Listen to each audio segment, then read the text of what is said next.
Today we are going to do the question number 3.6 from the book Digital Design by Maurice Mano and Michael DeSalati. The question is simplify the following Boolean functions using 4 variable k-maps. This question is having 4 parts.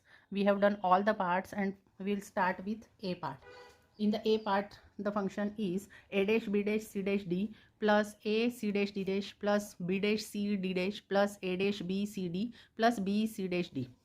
Question number 3.5 अगर आपने check किया हो, इसके पहले upload किया है, उसके अंदर ना फंक्शन दिया है लेकिन वो मीन टर्म के फॉर्म में दिया है कि कौन कौन सी मीन टर्म है. तो यहाँ पर मीन टर्म्स नहीं दी हुई है, यहाँ पर बूलियन फंक्शन दिया हुआ है.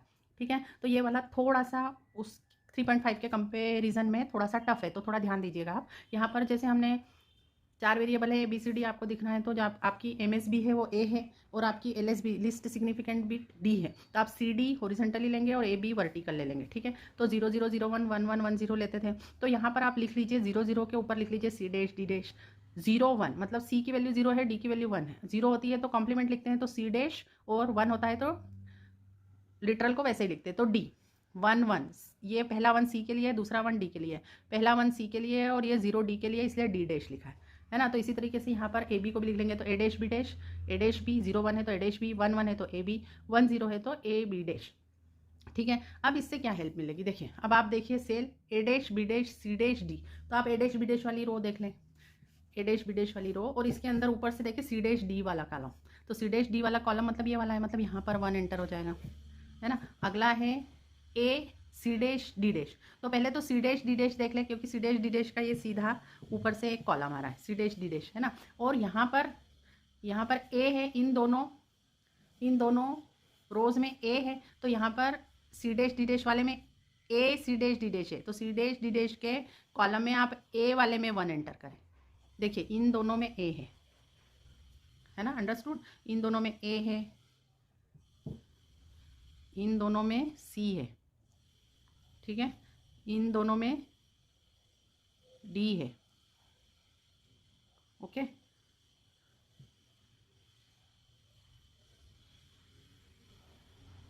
और इन दोनों में यहाँ पे देखिए तो बी है ना. तो ये आपको हेल्प करेगा सॉल्व करने के लिए. तो हमने 2 एंटर कर दिया. अब अगला आता है B dash C D dash. तो सी डी डैश वाला आप कॉलम देख लीजिए, सी डी डैश. अब इसमें बी डैश कहाँ आएगा, देखिए ये सी डी डैश का कॉलम है, इसमें ये 2 में तो बी है, यहाँ पर लिखा हुआ है बी, मतलब बचे हुए 2 में बी डैश है, तो हम यहाँ पर 2 जगह एंट्री कर देंगे.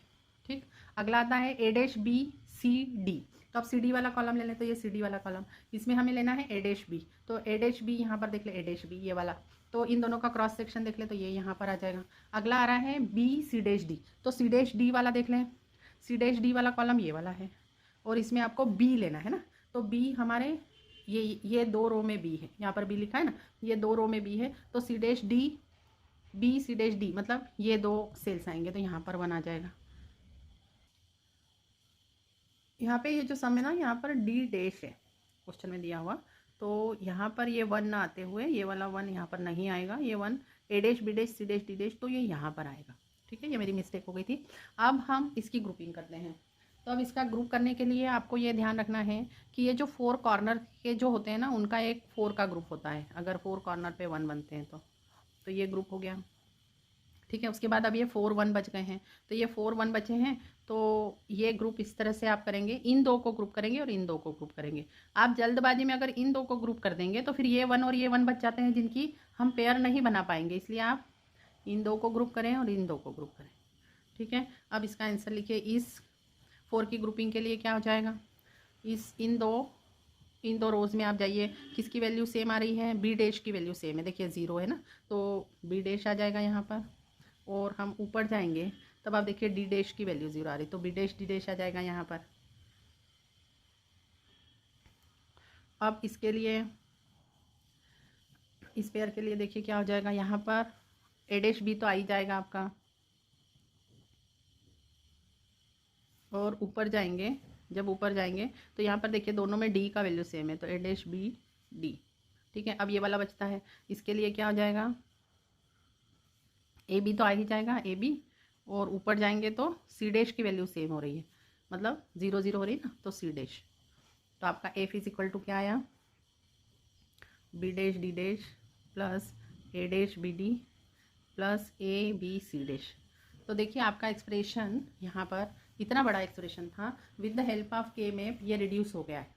और ये जो रिडक्शन आपने की है इसमें आपने कोई भी बुलियन एल्जेब्रिक थ्योरम और आइडेंटिटी का यूज़ नहीं किया है। तो के मैप का यही इंपॉर्टेंस है कि आप बिना बुलियन एल्जेब्रिक थ्योरम्स के एक्सप्रेशन को, बुलियन एक्सप्रेशन को आप सॉल्व कर सकते हैं। तो इस तरह से हम इसको रिड्यूस कर लेंगे तो हमको जो रिक्वायर्ड हमारे गेट्स होंगे या हमारे इनपुट्स होंगे वो सब हमारे कम हो जाएंगे, है ना। अब हम बी पार्ट करते हैं। तो बी पार्ट में यहाँ पर देखिए, तो अब यहाँ पर बी पार्ट में जो फंक्शन दिया है वो है x dash z plus W dash x y dash plus W into bracket x dash Y plus x y dash.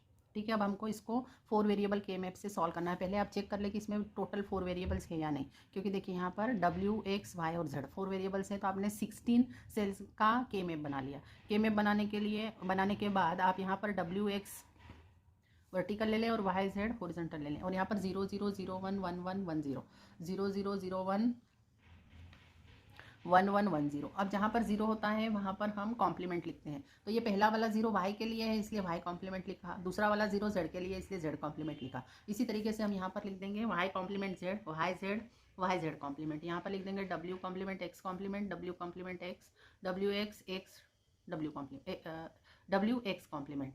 ठीक है, अब उसके बाद देखिए ये जो 2 रो हैं इनमें x है, देखिए x है दोनों में।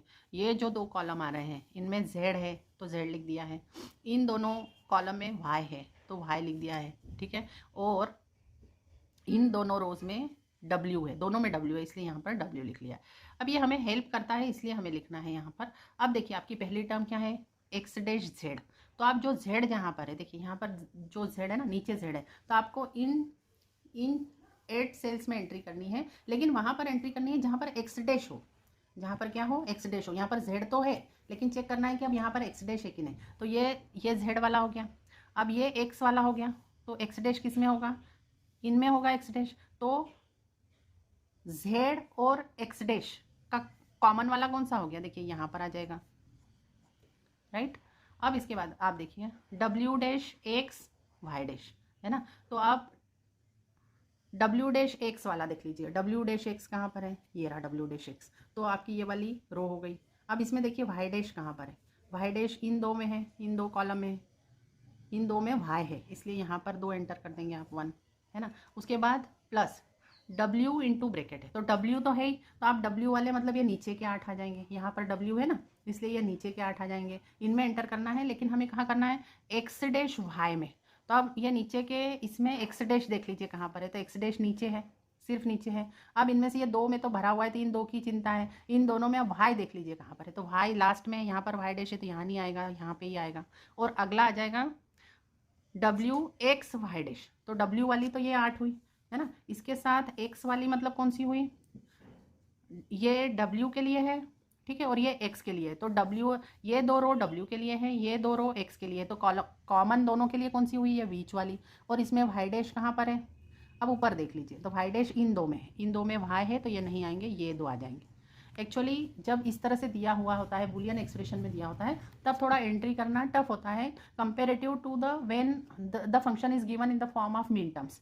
मीन टर्म्स वाला बहुत इजी होता है, तब आपको सेल नंबर्स याद करने रहते हैं। लेकिन 0 1 2 3 और यहाँ पर 4 5 6 7, तो तब वो इजी होता है ना। तो इस तरह से आपने एंटर कर लिया सारा। अब हमें करना है, इस तरह से एंट्री करने के बाद अब हमें इसे ग्रुपिंग करना है। तब आपको देखते से समझ में आ रहा होगा कि 8 की ग्रुपिंग तो नहीं हो रही है, तो 4 की ग्रुपिंग हो रही है। तो 4 की ग्रुपिंग कौन सी हो रही है, एक तो ये हो रही है 4 की ग्रुपिंग, ठीक है। उसके बाद ये 4 की ग्रुपिंग भी हो रही है, लेकिन हम ये वाली नहीं करेंगे, इसको प्रायोरिटी नहीं देंगे। क्यों नहीं देंगे, क्योंकि ये 4 की हम ग्रुप कर दें तो ये 2 1 बच जाते हैं, जबकि हम इनको अगर हम फोल्ड कर दें, अगर हम इनको फोल्ड कर दें तो ये 1 2 1 और ये 2 1 मिलकर 4 की ग्रुपिंग होती है, देखिए ये वाली। तो हम ये कवर करेंगे। अब उसके बाद आपका ये 1 बचता है अकेला, है ना। तो इस 1 के साथ एक पेयर बनाएंगे, ठीक है। अब आप इसके आंसर लिखिए, ये वाली पेयर के लिए क्या आंसर हो जाएगा, यहाँ पर डब्ल्यू एक्स डैश तो इधर आ ही रहा है, और ऊपर वाला क्या आ जाएगा, ऊपर में सेम क्या है, देखिए दोनों में y है तो y आ जाएगा। इस 4 की ग्रुपिंग के लिए क्या होगा, ये वाली, यहाँ पर ऊपर सेम क्या आ रहा है, z, और इस तरह से जाएंगे तो कौन सेम आ रहा है, x डैश, तो x डैश z आ जाएगा। और इस वाले ग्रुप के लिए क्या हो जाएगा आंसर, यहाँ पर ऊपर जाइए क्या सेम है, y डैश, और इस तरह से हॉरिजॉन्टल जाएंगे तो क्या सेम है, x y डैश, है ना। तो अब हमारा फंक्शन क्या हो जाएगा, इन तीनों का addition, function is equal to x dash, ये वाली जो 4 की ग्रुप हुई वो एक्स डैश जेड हुआ, ये डब्ल्यू एक्स डैश वाई, और ये वाला हुआ एक्स वाई डैश। तो ये हो जाएगा आपका फंक्शन हो जाएगा x y dash plus x dash z plus डब्ल्यू एक्स डैश वाई। ठीक है, अब हम सी पार्ट करते हैं। सी पार्ट में फंक्शन दिए हुए हैं, फंक्शन दिया हुआ है A dash B dash C dash D dash plus A dash C D dash plus A B dash D dash plus A B C D plus A dash B D. अब इस तरह से 4 variable का function बना लें। A B आप horizontally ले लें और सी डी आप वर्टिकली ले लें, है ना। ये रॉन्ग लिख दिया था, ये लिखा है C dash D dash C D dash C D, और सी यहाँ पे ये रॉन्ग हो गया है, फिर से सी डैश डी आएगा यहाँ पर, C dash D C D dash. ठीक है,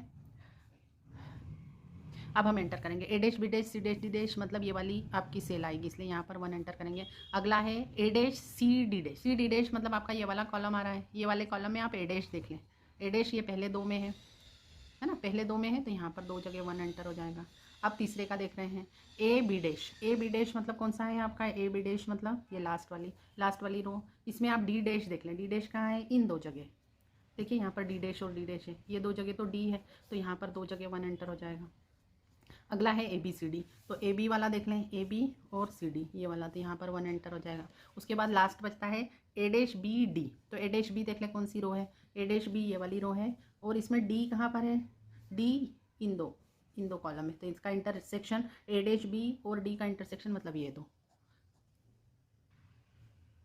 तो अब आपका इस तरीके से बना लिया है। अब हम इसकी ग्रुपिंग करते हैं, तो ये 4 कॉर्नर की ग्रुपिंग हो जाएगी, एक ये 4 की ग्रुपिंग हुई, उसके बाद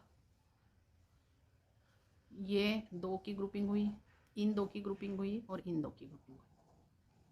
ठीक है, तो अब हम ये कॉर्नर वाले के लिए इसका आंसर लिख लेंगे, इसके लिए इसका लिखेंगे कितना आएगा इसका आंसर, और इन चारों का आप लिख लीजिए कितना आएगा।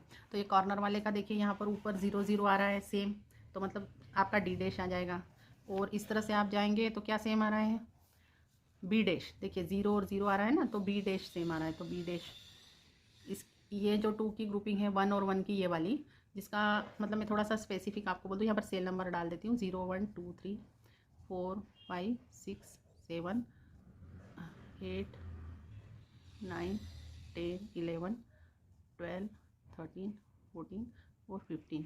तो 7 और 6 के ग्रुप के लिए अभी बोल रहे हैं, 7 और 6 के लिए आप इस तरह से जाएंगे, हॉरिजॉन्टल तो ए डैश बी आएगा, और वर्टिकल जाएंगे तो सेम आ रहा है सी, तो यहाँ पर सी आ जाएगा। फिर ये 5 और 7 के ग्रुप के लिए क्या हो जाएगा, इधर जाएंगे तो ए डैश बी तो आएगा ही इसका, और ऊपर जाएंगे तो देखिए डी सेम है, तो ए डैश बी डी। अब बचता है 7 और 15 वाला, 7 और 15 वाले में ऊपर जाएंगे तो 1 1 आ रहा है, मतलब सी डी तो आ ही रहा है, और इस तरह से जाएंगे हॉरिजॉन्टल तो कॉमन बी है, तो बी सी डी। ठीक है, तो इसका आंसर क्या हो जाएगा, एफ इज इक्वल टू इन चारों का एडिशन, मतलब A dash B D plus B dash D dash plus B C D plus A dash B C. ठीक है, अब डी पार्ट करते हैं। डी पार्ट में ये 4 दिए हैं यहाँ पर, बुलियन फंक्शन की बुलियन फंक्शन की 5 टर्म्स है यहाँ पर, तो इसमें भी हमने 4 वेरिएबल का के मैप बना लिया है, और अब यहाँ पर 4 वेरिएबल का के मैप बना लिया है, और यहाँ पर हम एंटर कर देते हैं। यहाँ पर ए बी जो ए आपकी एम एस बी है, तो ए बी हमने इधर ले लिया है, सी डी हमने हॉरिजॉन्टल लिया है। ठीक है, अब पहला A dash B dash C dash D dash, मतलब ये 0 वाला है, ये वहाँ यहाँ पर होगा। अगला है B dash C D dash, तो सी डी डैश वाला कॉलम ले लें, सी डी डैश मतलब ये इसमें आप देखें बी डैश कहाँ पर है, सी डी डैश वाले में बी डैश ये 2 लास्ट, ये 2 में है, ये दोनों में, तो यहाँ पर 2 जगह 1 एंटर हो जाएगा। ठीक है, अगला है A B C D dash, तो सी डी डैश और इसके साथ में ए बी, मतलब ये वाली सेल, तो यहाँ पर 1 एंटर हो जाएगा। अगला है बी सी डैश डी, तो सी डैश डी मतलब ये, और इसमें बी कहाँ पर है, इन 2 जगह पर, तो यहाँ पर 1 1 एंटर हो जाएगा। अब इसको हम फिर से चेक कर लेते हैं। देखिए A dash B dash C dash D dash है पहला, तो पहला तो ये वाला आ जाएगा सेल। दूसरा है ए बी डैश सी, तो ए बी डैश सी मतलब ए बी डैश ये आएगा, ये वाली रो आएगी, है ना। इसके साथ सी, ए बी डैश सी मतलब इन 2 में सी है, देखिए यहाँ पर सी है इन 2 में, तो ए बी डैश सी मतलब ये 2 जगह आएगा, तो यहाँ तो ऑलरेडी 1 है, तो यहाँ पर आएगा 1। ठीक है, उसके बाद अगला है ये वाला, एक गलत हुआ है मेरा, ये वाला ये गलत हो गया। उसके बाद है ये हम क्रॉस चेक करें, B dash C D dash, तो सी डी डैश देख लीजिए और इसमें बी डैश में एंट्री करनी, मतलब इन दोनों की एंट्री है तो ये दोनों 1 सही है, ठीक है। अगला है A B C D dash, तो ए बी और सी डी डैश मतलब यहाँ पर एंट्री है, सही है ये वाला भी। अगला है बी सी डैश डी, तो सी डैश डी ये वाली रो, सी डैश डी की ये वाली रो और इसमें बी मतलब ये दोनों 1 है ना, तो एक ये वाला 1 भी गलत है, ठीक है, ये गलत हो गया है, यहाँ पर 0 है, बेसिकली यहाँ पर 0 है ना, ये गलती से एंट्री हुई है। अब हम इसकी ग्रुपिंग करते हैं, ठीक है। तो अब इसकी ग्रुपिंग करने के लिए ये 2 का ग्रुप बनेगा, ये 2 का बनेगा, ठीक है।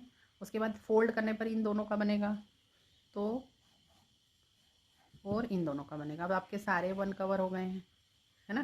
तो अब इसके लिए इस पेयर के लिए क्या हो जाएगा, ऊपर जाइए तो सी डी डैश और इधर जाएंगे तो सेम ए है, तो ए सी डी डैश हो जाएगा। ये वाली पेयर के लिए दूसरी दिस वन के लिए क्या हो जाएगा, ए बी डैश और ऊपर जाएंगे तो सी सेम है। इस वाली पेयर के लिए क्या हो जाएगा, ऊपर जाएंगे तो सी डैश डी सेम है, ऊपर जाएंगे और इधर जाएंगे तो बी सेम है, तो बी लिख दिया इसके पहले। अब ये वाली बचती है आपकी, इसके लिए क्या हो जाएगा, इधर जाएंगे तो ए डैश बी डैश और इन दोनों में ऊपर जाएंगे तो देखिए सेम डी डैश है, दोनों जगह डी डैश है। अब इन चारों का एडिशन लिख लेंगे आप एफ को, तो F is equal to A dash B dash D dash plus B C dash D plus A C D dash plus A B dash C. So thank you for watching the video. If you are liking the way I am explaining the questions, then please like, subscribe and share our channel with your friends, and please keep on commenting. It will be very encouraging for me. Thank you once again.